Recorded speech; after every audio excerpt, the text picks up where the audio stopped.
Banjir kembali merendam pemukiman warga di Perumnas Antang Blok 8 dan Blok 10, Kecamatan Manggala, Makassar. Sejumlah warga pun dievakuasi menggunakan perahu karet. Di lokasi tersebut ada 284 jiwa yang harus mengungsi ke tempat yang lebih aman. Mereka ditampung di 2 posko pengungsian, yakni di Masjid Al-Mutakin Blok 8 dan Masjid Jabal Nur di Blok 10.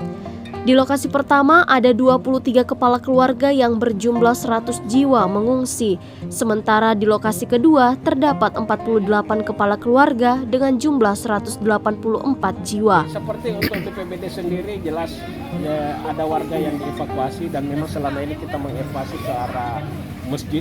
Itu ada masjid, saya sudah lupa namanya, Darul mungkin ya. Dan memang sampai saat ini mereka akan sebagai setiap mengalami banjir begini dialog sebagai posko. Yang terdampak banjir Pak sampai saat ini? Secara total sesuai laporan anggota yang di lapangan ini 280 jiwa. Saripudin, warga yang rumahnya berada di Jalan Kecaping 5 ini terpaksa harus mengungsi bersama anggota keluarganya. Saripudin mengaku air mulai naik sejak subuh kemarin ketika ia tertidur pulas. Kapan tadi naik air di sini, Pak? Tadi subuh. Tadi subuh di? Iya. Di blok mana rumah tak? Ini belum namanya Kecaping 5, B5. Apa yang tenggelam di situ, Pak? Banyak sekali, banyak tenggelam ya.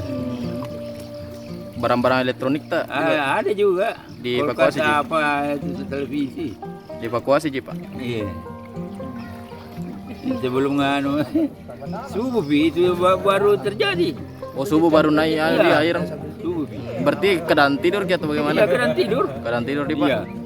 Jadi itu barang-barang ya tidak sempat dievakuasi.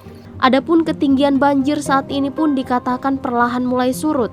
Dari 1 meter lebih kini menurun hingga 50 cm hingga 30 cm. Perumnas Antang Blok 8 dan 10 ini sudah menjadi langganan banjir setiap tahunnya lantaran berada di daerah yang rendah. Banjir diakibatkan tingginya intensitas hujan dalam 2 hari terakhir. Dari Makassar, Suparman, Fajar.co.id melaporkan.